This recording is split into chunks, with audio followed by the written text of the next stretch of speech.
Bom, boa noite a todos. Vamos agradecer a Deus, a Jesus, aos irmãos que nos cercam por mais esta oportunidade de estarmos aqui mais uma vez reunidos. Pai nosso que estais nos céus, santificado seja o vosso nome. Venha a nós o teu reino, seja feita a tua vontade, assim na terra como no céu. O pão nosso de cada dia nos dai hoje. Perdoa as nossas dívidas, assim como perdoamos aos nossos devedores. Não nos deixes cair em tentação, livra-nos de todo mal, que assim seja. Graças a Deus, graças a Jesus. Bom, vamos pegar aqui o Evangelho segundo o Espiritismo, capítulo 16, Servir a Deus e a Mamon. Jesus na casa de Zaqueu. E tendo entrado em Jericó, atravessa Jesus a cidade. E vivia nela um homem chamado Zaqueu, e era ele um dos principais entre os publicanos e pessoa rica. E procurava ver Jesus para saber quem era, e não o podia conseguir por causa de muita gente, porque era pequeno de estatura. E correndo adiante, subiu a um sicômoro para ver porque por ali havia de passar. E quando Jesus chegou àquele lugar, levantando os olhos, ali o viu. Ele disse: Zaqueu, desce depressa, porque importa que eu fique hoje em tua casa. E desceu ele a toda pressa e recebeu o prazeroso. E vendo isto, todos murmuravam, dizendo que ele tinha ido hospedar-se em casa de um homem pecador. Entretanto, Zaqueu, posto na presença do Senhor, disse-lhes: Senhor, eu estou para dar aos pobres metade dos meus bens, e naquilo que eu tiver defraudado alguém, pagar-lhe-ei quadruplicado. Sobre o que Jesus lhe disse: Hoje entrou a salvação nesta casa, porque este também é filho de Abraão. Porque o filho do homem veio buscar e salvar o que tinha perecido. Lucas 19, 1, 10. Né? Então a gente pode deduzir aqui, né, que Jesus não faz restrição nenhuma, mesmo aqueles, né, que ele sabia que ele era um homem rico, mas provavelmente tinha enriquecido de uma maneira não muito legal, né? E mesmo assim Jesus foi lá e recuperou ele, né, sem problema nenhum.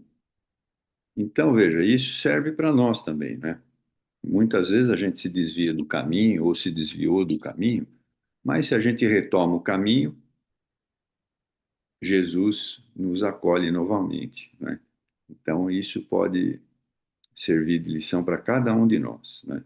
Porque na realidade a gente somos aqueles espíritos ainda em algumas dificuldades, trilhando um caminho melhor, né? Então ainda cometemos erros, mas felizmente a doutrina espírita tem nos ensinado muita coisa. Então é uma oportunidade de rever as nossas situações mais difíceis e procurar fazer de forma correta. Bom, nós vamos continuar a leitura. Nós estamos ainda no caso do Dimas, né? O Dimas era um médium, né? Ele está desencarnando e os espíritos estão ao lado dele. Eu vou começar aqui no segundo parágrafo, porque se formar a expedição destinada, né? Então, o André Luiz está perguntando alguma coisa. Bom, vou lá. Qualquer coisa vocês podem parar, podem acrescentar qualquer coisa que eu fale, ou se precisar de explicação também, a gente faz. Por que se formar expedição destinada a socorro de servidor que dispunha de amigos de tamanha competência moral? Fabriciano demonstrava conhecimentos elevados e condição superior. O obsequioso amigo, porém, evidenciando extrema acuidade perceptiva, antes que eu lhe fizesse pergunta inoportuna, acrescentou: Não obstante nossa amizade ao médium, não nos foi possível acompanhar-lhe o trânsito. Temos delegação de trabalho, mas no assunto entrou em jogo a autoridade de superiores nossos que resolveram proporcionar-lhe repouso, o que não nos seria possível prodigalizar-lhe caso viesse diretamente para a nossa companhia. A palestra conduzia-se a interessantes ângulos do problema da morte. Seduzido pelas considerações, interroguei sobre o que já sabia, mais ou menos a fim de poder penetrar particularidades mais significantes. Nem todas as desencarnações de pessoas dignas contam com o amparo de grupos socorristas. Nem todas, confirmou o interlocutor, e acentuou: todos os fenômenos do decesso contam com o amparo da caridade afeta as organizações de assistência indiscriminada.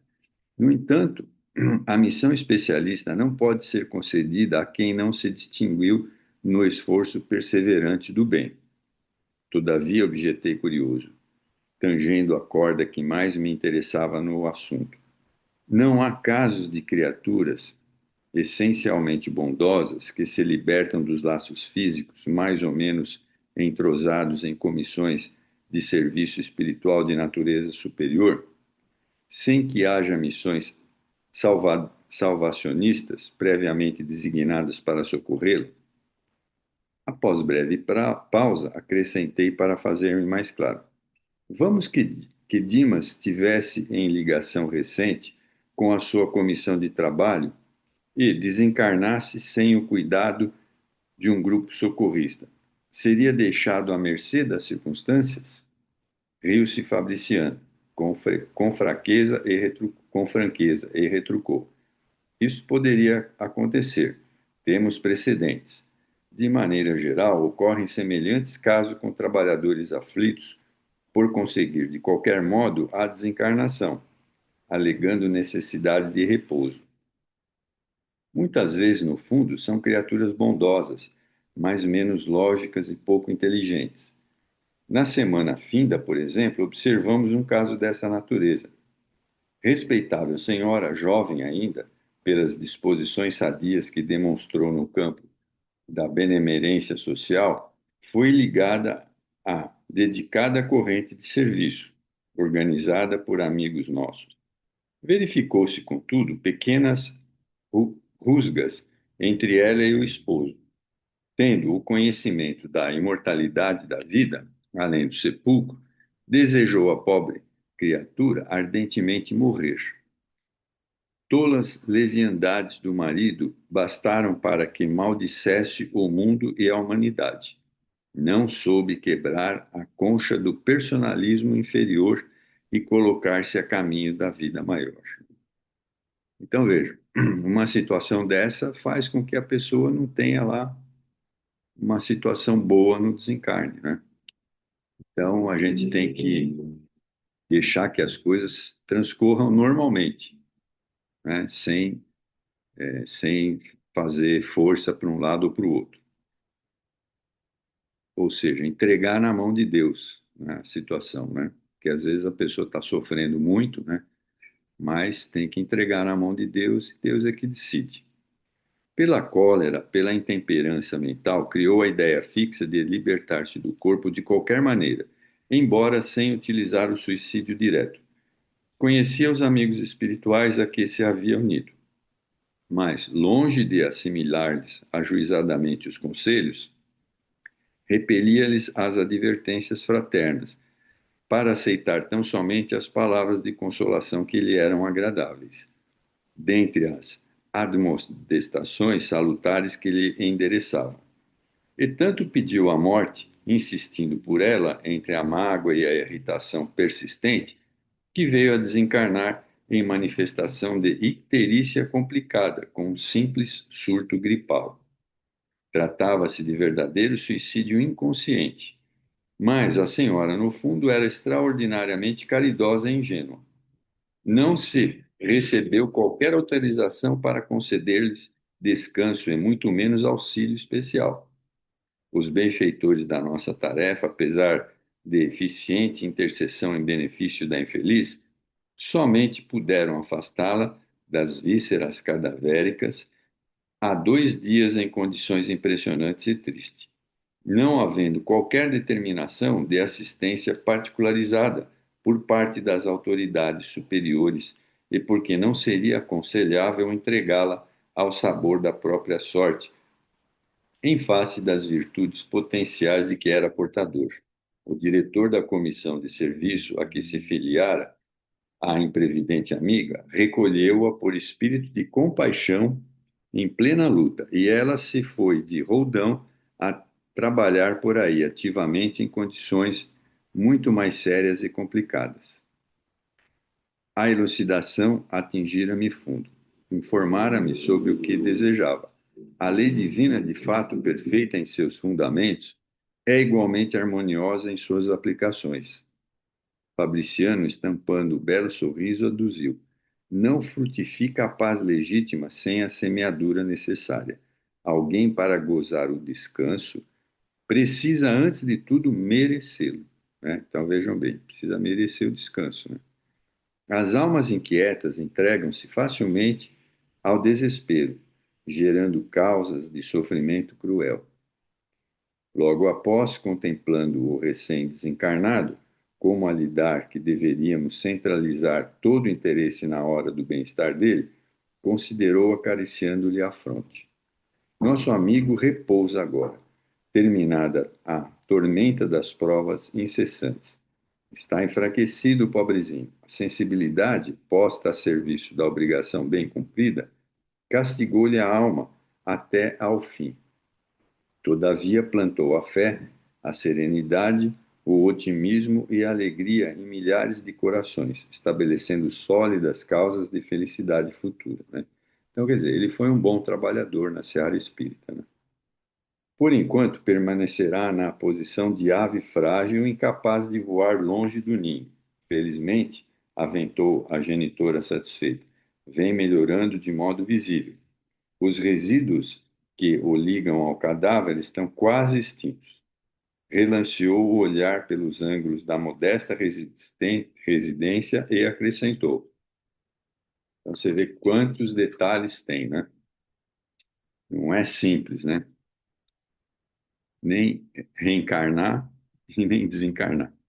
Se fosse possível receber maior cooperação dos amigos encarnados, ser-lhe-ia muito mais fácil o restabelecimento integral. No entanto, cada vez que os parentes se debruçavam em pranto sobre os despojos, é chamado ao cadáver com prejuízo para a restauração mais rápida. Né? Então, quer dizer, a gente fica naquela situação, né? Com a perda e faz com que o espírito retome perto do corpo inerte ali. Né? É complicado isso.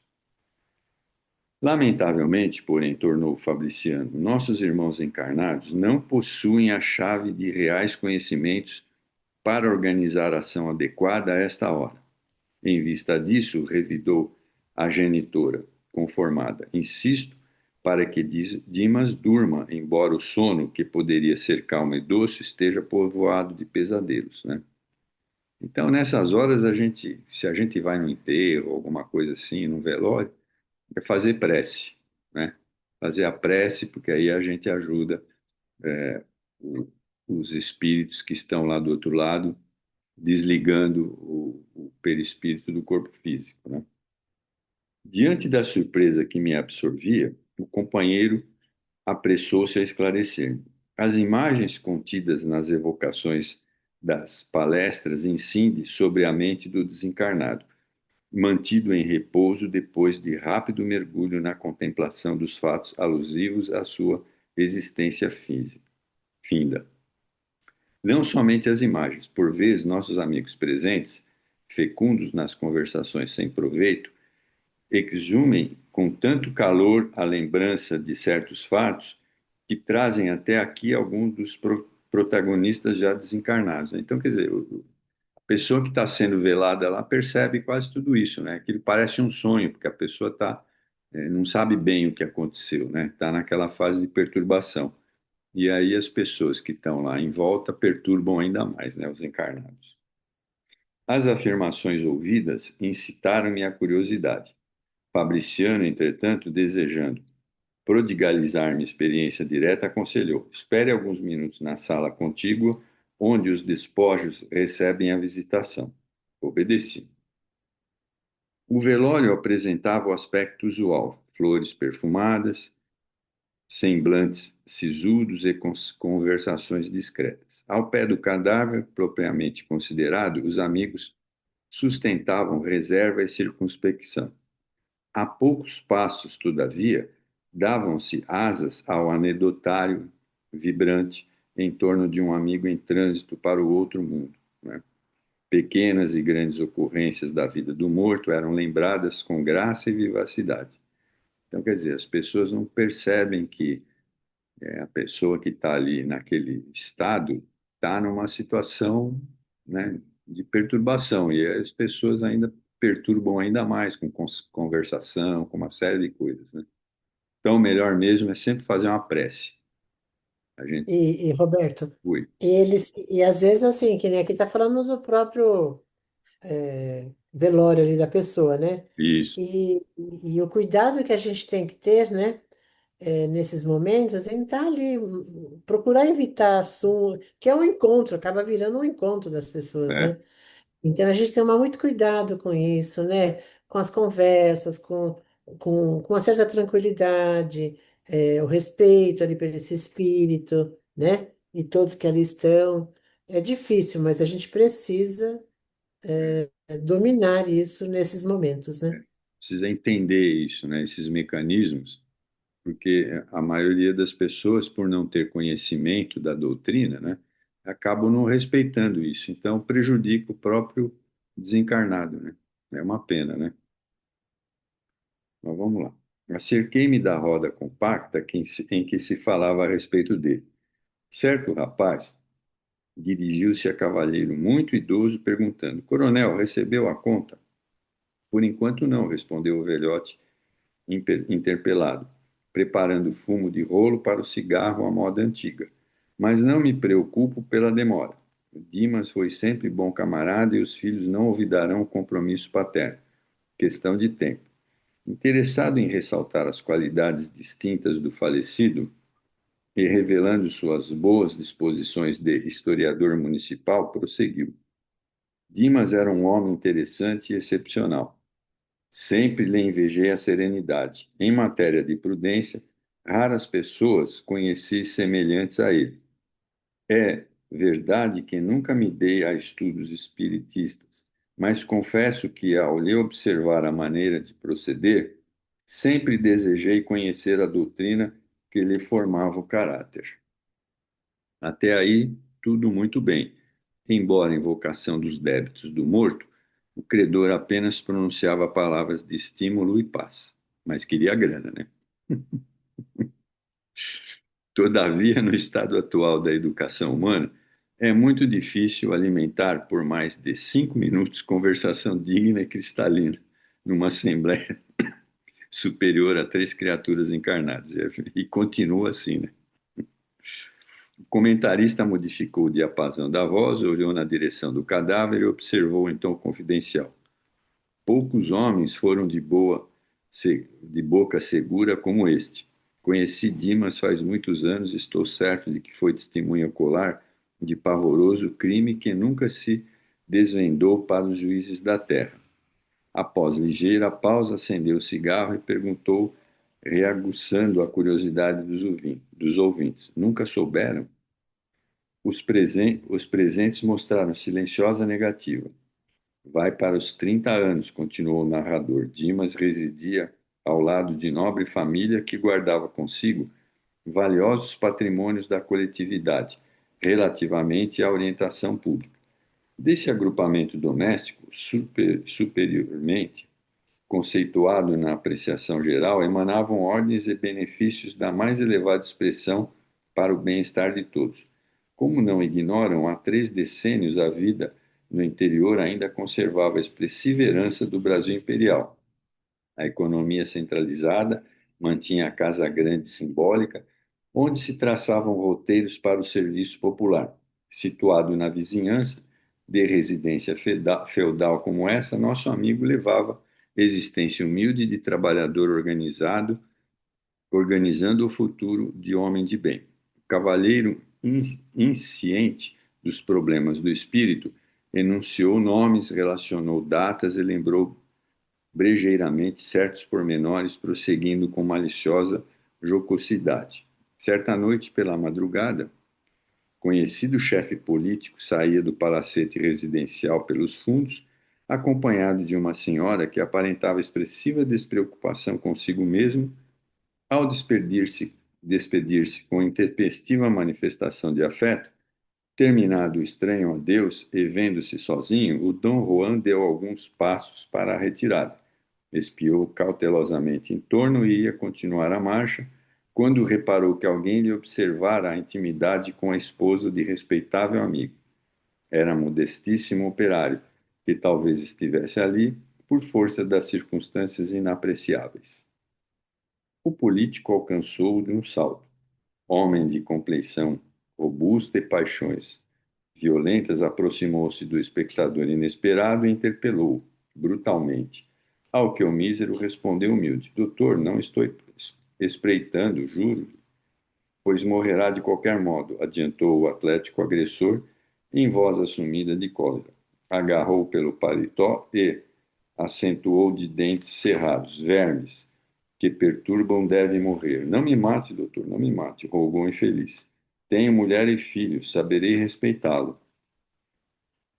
Não valeu a vítima dobrar-se de joelho na súplica, porque o homem terrível, cego de fúria, tomou a arma e desfechou-lhe certeiro tiro no coração, afastando-se precípite. Dimas, tendo observado os fatos a curta distância, gritou, fazendo-se ouvir pelo assassino, que o reconheceu pelas exclamações.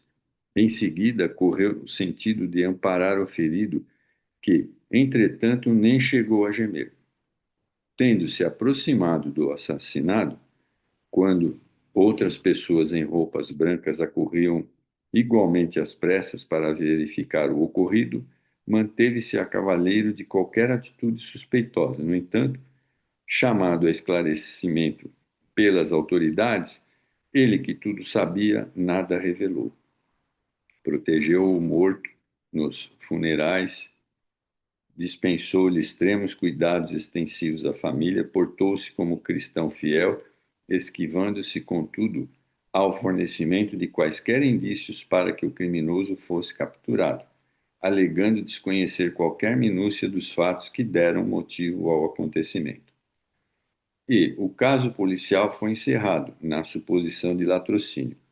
A única testemunha, que era ele, considerava preferível o silêncio ao escândalo que traria enormes dissidências domésticas e sociais. O narrador fixava os despojos e acentuava: boca segura, não conheci homem mais discreto. Certo, o ouvinte indagou brejeiro. Mas, coronel, como veio a saber das particularidades se Dimas não chegou a denunciar? O interpelado fez um gesto de franca satisfação e acrescentou: vantagem da boa amizade com os sacerdotes, meu velho amigo. O padre F., que Deus o guarde, contou-me o fato sumamente impressionado. Ouviu o assassino em confissão antes da morte dele e obteve todos os pormenores da obscura ocorrência. O homicida, cuidadoso na exposição das faltas, não se esqueceu de nomear Dimas ao vigário como exclusiva testemunha do pecado mortal cometido. O padre, contudo, excelente amigo, cheio de experiência do mundo, não trouxe o caso a público. As pessoas envolvidas no drama deixaram descendência distinta e seria crueldade rememorar o acontecimento tão triste. O narrador estampou curiosa expressão no rosto e rematou apagando o cigarro. Tudo passa. Morreram a vítima, a adúltera, o assassino, o confessor e agora a testemunha. Certo haverá lugar fora deste mundo para fazer-se justiça. Nesse momento, horrível figura, seguida de outras, não menos monstruosas, surgiu de inesperado.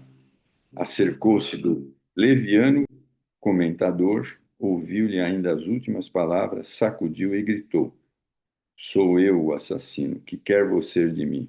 Por que me chama? É juiz? Então, isso é uma coisa muito interessante, né? Eu já tive a oportunidade de falar para vocês que quando a gente fala de alguma pessoa que desencarnou aqui, bem ou mal, essa pessoa ouve o que nós estamos falando. Ele deu um caso real aqui, né? Estava falando do assassino, o cara apareceu lá no velório, né? Então, muito cuidado quando a gente fala mal de algum desencarnado, porque ele vai ouvir. Tudo bem? Alguém quer colocar alguma coisa sobre isso? Então vamos lá, vou continuar. O narrador não enxergara o que eu via, mas seu corpo foi atingido por involuntário estremeção, que arrancou-lhe abafado riso dos presentes, né? Então, quer dizer, o cara não tinha evidência, tinha nada, ele não percebeu, mas o assassino estava lá. Logo após o homicida desencarnado atraído, talvez pelo cheiro forte das flores reunidas na essa improvisada, teve a perfeita noção do velório. Abalou-se, precipitado, pondo-se à contemplação do morto. Reconheceu, estampou um gesto de profunda surpresa, ajoelhou-se e gritou: Dimas, Dimas, pois também tu vens para a verdade? Onde estás, bom amigo, que me velaste a falta com o véu da caridade sem limites? Socorre-me, estou desesperado.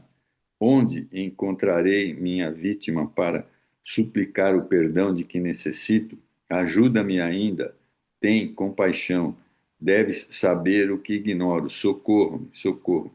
Então, quer dizer, veja, então o assassino, né, passou todo esse tempo, ainda está numa situação complicada lá no plano espiritual, né? Então, veja, que nada fica sem a situação que a espiritualidade acaba sabendo e a própria pessoa não tem julgamento na espiritualidade, é a própria consciência da pessoa que a julga, né? Por quê? Porque quando a gente está lá no plano espiritual, sem o corpo físico, acontecem essas coisas. A gente, depois de passado um tempo, a gente tem algumas clarezas de ideias, né? E essas situações difíceis, a própria consciência cobra, né? Então não vai ter nenhum julgamento, nada disso. Tudo bem? Posso continuar aqui mais um pouquinho? Então vamos lá. Ao lado do infeliz em rogativa, diversas entidades sofredoras permaneciam estáticas. Mas Fabriciano surgiu inesperadamente e ordenou aos invasores afastamento imediato. Limpa a câmara, o novo amigo dirigiu-se a mim observando. Garanto que este grupo entrou nesta casa por invocação direta. Quer dizer, foi o cara lá que começou a falar do assassinato, os espíritos apareceram. Narrei-lhe impressionado o que vira. Ouviu-me calmamente e ponderou. A observação feita por nós mesmos é sempre mais valiosa.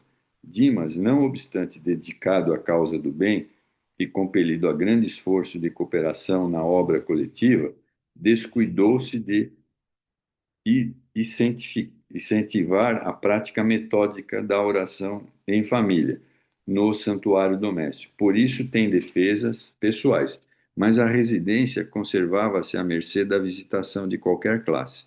Ou seja, faltava o evangelho no lar, né?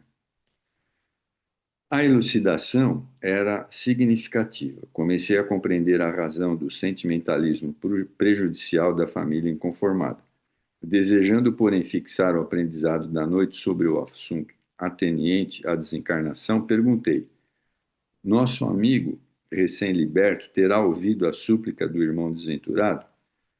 Geme sob terrível pesadelo nos braços maternos, né? Porque a mãe dele é que tá segurando ele, né? Explicou Fabriciano solícito ao recordar o fato relatado. Desde alguns minutos acompanhamos a agitação dele, reparando que recebia choques desagradáveis através do cordão final. Ouvindo e vendo os quadros invocados, insisti perguntando. Não chegou a ver, nem a ouvir integralmente, em face da perturbação espontânea, né, que todos vamos passar por essa perturbação. Mas vislumbrou sentiu, oprimiu-se e torturou-se, prejudicando a reconquista de si mesmo. As forças mentais estão revestidas de maravilhosos poderes. Indicando os grupos que continuavam conversando, acentuou sem aspereza. Nossos amigos da esfera carnal são ainda muito ignorantes para o trato com a morte. Ao invés de trazerem pensamentos amigos e reconfortadores, preces de auxílio e vibrações fraternais, atiram aos recém-desencarnados as pedras e os espinhos que deixaram nas estradas percorridas. É por isso que, por enquanto, os mortos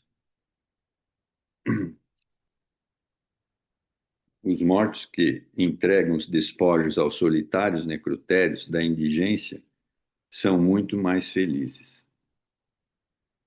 Ainda não havia terminado de todo as considerações quando a esposa de Dimas, num acesso de pranto, levantou-se do leito em que repousava e adiantou-se para o cadáver, repetindo-lhe o nome comovedoramente. Dimas, Dimas, como ficarei? Estaremos separados então para sempre? Como Fabrício dirigia-se apressado para o quarto humilde em que permanecia o desencarnado, acompanhei-o. A genitora do médium fazia esforços para contê-lo, mas eu vou dar uma corrida aqui para dar tempo de terminar, tá? Pelo fio prateado, estabelecera vigoroso contato entre ele e a companheira, porque Dimas se ergueu, cambaleante, quer dizer, como no perispírito, né? Apesar do carinho materno. Estava lívido, semilouco. Avançou para a sala mortuária, rogando paz, mas antes que pudesse aproximar-se muito dos despojos, Fabriciano aplicou-lhe energias de prostração na esposa imprudente, que foi novamente conduzida ao leito, agora sem sentidos, enquanto Dimas voltava ao regaço materno menos aflito. O amigo esclareceu-me sereno. Há situações em que o drástico deve ser medida inicial. Nosso irmão muito fez pela harmonia dos outros durante a existência e merece libertação pacífica. Sinto-me, pois, no dever de garanti-lo para que se desembarace dos últimos resíduos que ainda o inclinam à matéria densa. Outros amigos e afeiçoados do médium chegaram ao ambiente domésticos interessados em ajudá-lo, e como a morte ia muito alta, despedi-me dos companheiros, pondo-me de regresso ao acolhedor asilo de Fabiano. No outro dia, ao me avistar, disse meu assistente Jerônimo, após a saudação inicial: espere, André, que o velório lhe tenha trazido úteis e instrutivos ensinamentos. Sim, o estimado assistente falava com muita propriedade e razão. E aprendera muito durante a noite. Aprendera que as câmaras mortuárias não devem ser pontos de referência à vida social, mas recintos consagrados à oração e ao silêncio. E aí nós terminamos esse capítulo. Mas vocês perceberam como é muito interessante? E ele descreveu direitinho como é um velório, né? Todo mundo falando, todo mundo gritando, muitos poucos fazem a prece para ajudar aquele que desencarnou, né? Então, é uma coisa que fica aí para a gente aprender quando a gente for num velório, ficar de boca fechada e orando, porque assim a gente ajuda aquele que está desencarnando, né? E quando for alguém muito ligado a nós, eu entendo que a gente fica querendo segurar o espírito do morto. É lógico, né? Se é uma pessoa muito ligada, mas a gente tem que lembrar sempre assim: se a gente fica triste, ele lá do outro lado vai ser recebido numa festa, né? Porque muitos amigos que muitas vezes ele nem conheceu aqui nessa encarnação estão esperando por ele lá do outro lado, né? Então, é tristeza para nós, mas é uma festa para os outros que estão recebendo aquele espírito, né? Então a gente tem que ter essas coisas em mente para para libertar melhor o espírito, né? Para que ele possa ir de uma maneira mais tranquila para o plano espiritual. Alguém quer colocar alguma coisa? Bia, minha querida, já chegou? Tá aí a Bia? Bom, nós vamos fazer aqui a nossa segunda parte, né? A Bia vai chamar a segunda parte, porque o Rafa está vendo algumas coisas com o filho dele. E então, que fique aí a lição desse desencarne para a gente não esquecer, né? Eu vou terminar aqui, aí espero que vocês estejam aqui na segunda parte, porque está interessante essa, essa entrevista do, do Haroldo. Está muito interessante. Bom, então vamos agradecer a Deus e a Jesus e a todos esses irmãos que nos ouviram por mais esta oportunidade. Agradecer por estarmos aqui, estarmos aprendendo e estarmos nos unindo todos. Pai nosso que estais nos céus, santificado seja o vosso nome. Venha a nós o teu reino, seja feita a tua vontade, assim na terra como no céu. O nosso de cada dia nos dai hoje. Perdoa as nossas dívidas, assim como perdoamos aos nossos devedores. Não nos deixes cair em novas tentações e livra-nos de todo mal, que assim seja. Bom, então eu desejo uma boa noite para todos e vou encerrar a reunião. A Bia chama a próxima aqui, tá? Até já, pessoal.